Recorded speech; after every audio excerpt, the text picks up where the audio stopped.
Assalamualaikum warahmatullahi wabarakatuh.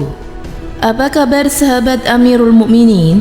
Semoga semua dalam lindungan Allah Subhanahu wa taala. Banyak ayat di dalam Al-Qur'an yang mengisahkan tentang Nabi Yusuf alaihissalam. Kisah Nabi Yusuf pun disebut-sebut sebagai salah satu kisah terpanjang sepanjang sejarah manusia. Kendati begitu, para ulama berbeda pendapat tentang mengapa kisah Nabi Yusuf tersebut sebagai kisah terbaik. Ibnu Ashur dalam kitabnya At-Tahrir wa At-Tanwir menerangkan kisah Nabi Yusuf menjadi kisah terpanjang karena sebagai kisah tidak lepas dari kebaikan untuk mencukupi jiwa. Dan sejatinya, kisah-kisah yang ada di dalam Al-Quran itu lebih baik dari kisah-kisah lainnya, baik dari sisi susunan kisahnya maupun gaya penulisannya, serta terdapat pelajaran dan hikmah di dalamnya. Semua kisah yang terdapat di dalam Al-Quran adalah kisah-kisah terbaik pada setiap pembahasannya. Dan setiap kisah dalam Al-Quran itu lebih baik dari semua kisah selain Al-Quran yang diceritakan oleh pendongeng atau yang pandai menceritakan kisah. Namun demikian, Ibnu Ashur mengatakan bahwa dia tidak bermaksud menyebutkan kisah Nabi Yusuf kisah terbaik dari kisah lainnya dalam Al-Quran, sebagaimana firman Allah Subhanahu wa taala yang artinya, "Kami menceritakan kepadamu Muhammad kisah yang paling baik dengan mewahyukan Al-Quran itu kepadamu, dan sesungguhnya engkau sebelum itu termasuk orang yang tidak mengetahuinya." Al-Quran Surat Yusuf ayat 3.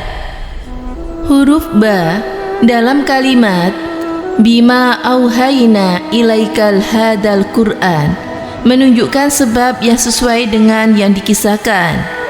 Maka kisah-kisah yang disebutkan di dalam Al-Quran itu lebih baik karena sesungguhnya itu berasal dari Zat yang Maha Mengetahui lagi Maha Bijaksana.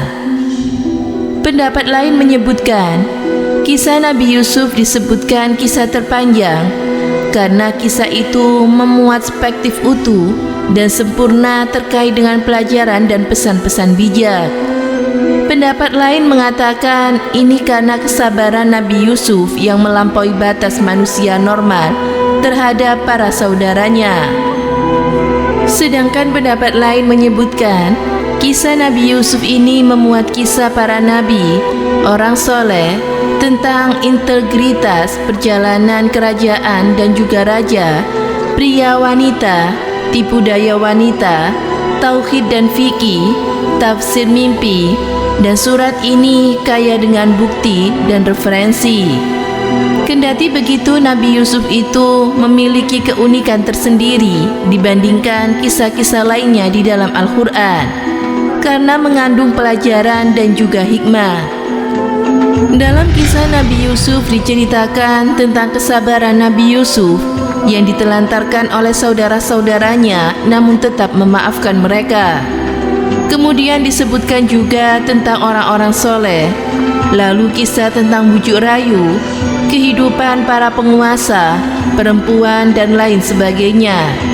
Nabi Yusuf disebutkan 27 kali di dalam Al-Quran, termasuk 25 kali dalam surat Yusuf, sekali di surat Al-An'am dan sekali di surat Al-Ghafir. Di dalam surat ini, kisah Nabi Yusuf diceritakan sebagai manusia biasa sehingga patut sekali dijadikan contoh oleh kita. Surat Yusuf ini turun bertepatan dengan kondisi Nabi Muhammad yang sedang berada di tahun kesedihan, yaitu setelah kematian istrinya Sayyidah Khadijah dan paman yang selalu membelanya Abu Thalib. Surat Yusuf ayat 1-3, kisah terbaik di dalam Al-Quran. Saat itu Nabi dalam kondisi yang sangat terpuruk dan sedih. Dakwanya semakin penuh dengan tentangan karena orang-orang yang selalu mendukung dan membela kini telah tiada. Allah menghibur Nabi Muhammad dengan turunnya surat Yusuf ini. Dalam surat Yusuf ini, banyak keadaan Nabi Yusuf yang memiliki kemiripan dengan keadaan Nabi Muhammad saat itu. sebagaimana tertuang di dalam Al-Quran yang artinya Alif Lam Ra. Inilah adalah ayat-ayat atau kitab Al-Quran yang jelas. Dari banyak versi yang menceritakan kisah Nabi Yusuf ini, versi Al-Quranlah yang paling baik dan paling valid pemaparannya. Al-Quran memiliki kedudukan yang tinggi bagi umat manusia. Pada ayat 1 ini, kita bisa melihat bahwa penyebutan kata ini dalam Al-Quran menggunakan lafaz yang artinya sebenarnya adalah itu.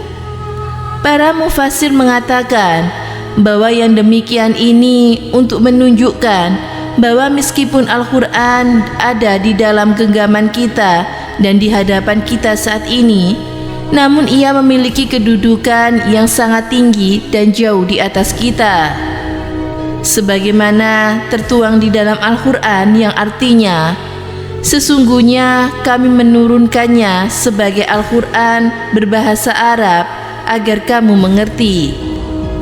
Al-Quran diturunkan menggunakan bahasa Arab karena bahasa Arab memiliki kekayaan kata dan juga kedalaman makna, sehingga dipilihlah bahasa Arab sebagai bahasa Al-Quran. Di samping itu, bahasa Arab adalah bahasa yang digunakan oleh penduduk surga nantinya.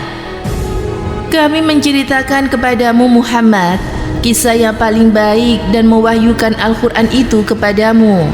Dan sesungguhnya engkau sebelum itu termasuk orang yang tidak mengetahui. Kisah Nabi Yusuf disebutkan sebagai kisah terbaik karena Nabi Yusuf mengalami naik turun kehidupan yang sangat berliku. Namun penyerahan dirinya kepada Allah senantiasa teguh dan tidak ikut naik turun. Nabi Yusuf berasal dari keturunan terbaik. Ia adalah anak dari Nabi Yakub bin Ishak bin Ibrahim. 4 generasi berturut-turut sebelumnya adalah seorang nabi. Jarang sekali kita temukan generasi yang turun-temurun adalah orang-orang yang soleh. Maka tidak heran jika ayat ketiga ini Allah sebutkan sebagai kisah yang paling baik. Masya Allah, ternyata inilah mengapa kisah Nabi Yusuf disebutkan cerita terbaik di dalam Al-Quran. Karena keteguhan iman Nabi Yusuf dan juga ketabahan serta kesabarannya dalam menghadapi ujian-ujian yang diberikan Allah Subhanahu wa taala. Semoga bermanfaat. Wallahu a'lam bishawab.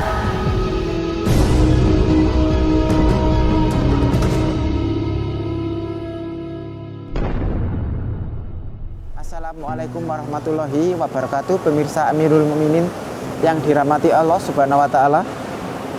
Nabi Yusuf adalah putra dari Nabi Yakub dan ibunya bernama Rifkah.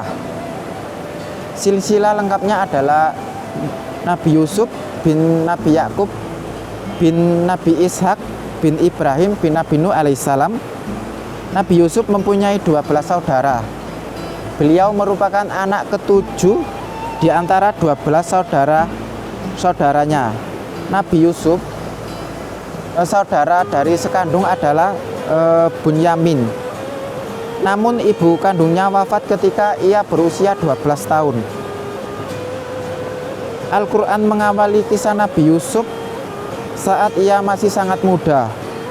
Ia bermimpi melihat 11 planet, matahari, bulan dan bintang bersujud kepadanya. Nabi Yusuf adalah putra yang begitu disayangi oleh Nabi Yakub. Melihat ini, ke-11 saudaranya iri dan membuang Nabi Yusuf ke dalam sumur.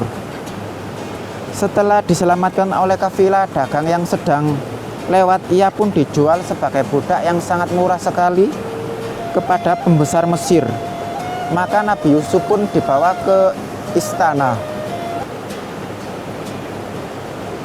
Nabi Yusuf adalah seorang nabi yang sangat tampan di antara nabi lainnya. Ia juga mampu menakwilkan mimpi dengan benar. Ia kemudian diangkat menjadi bendaharawan Mesir. Ketika musim paceklik tiba, Nabi Yakub meminta anak-anaknya yang ke-11 itu untuk pergi ke Mesir meminta bantuan pangan ke istana. Ketika saudaranya datang yang kedua kali, Nabi Yusuf mengungkapkan jati dirinya. Saudara-saudaranya pun meminta maaf, dan Nabi Yusuf kemudian meminta dibawakan bajunya dan mengusap pada wajah ayahnya untuk memulihkan penglihatan Nabi Yakub. Ketika Nabi Yakub dan keluarganya datang, maka saudaranya menghormati Nabi Yusuf. Ia mengungkapkan akan mimpinya yang ditafsirkan oleh ayahnya bahwa 11 planet, matahari dan bulan bersujud kepadanya. Yakni takwil mimpi tersebut ia adalah menjadi raja di Mesir. Semoga memberi manfaat. Wassalamualaikum warahmatullahi wabarakatuh.